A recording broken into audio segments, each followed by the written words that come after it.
અને એ ખીજડા જઈને કોઈ ઉભા રહીએ કે મારા મોદીલા મામા આજ દુઃખના ડુંગર ડોયલા છે બાપ, અને આજ તને સિગરેટની માનતા ચડાવું છું.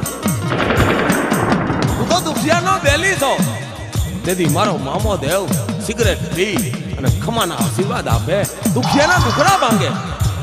એવો મામો આજ કળિયુગની માલિપા હાડા હાડ જ્યાં પૂજાતો હોય, સિહોરની માલિપા હાકા પુહા પૂજાતો હોય, રાજકોટ કોઠારીના નાકે જ્યાં જાગૃત થઈને પૂજાતો હોય, ભાવનગરની માલિપા પૂજાતો હોય, કાલાવડ પાસે નિકાવા રોડની વચ્ચે જ્યાં બેઠો હોય, હે એવા અનેક પરચા અનેક ધામ, મામાના ધામની કોઈ બાકી નથી. પણ એ મામો જ્યારે માંડવાની માલિપા રમતા હોય અને મારા રાવણ ગોઠીલા જાગરિયા જ્યારે ગાતા હોય કે મારો મામો ગાંજાનો લહેરી અને કેવો મોજું કરાવતો હોય, એ ગીતની માલિપા કહીએ બાપા.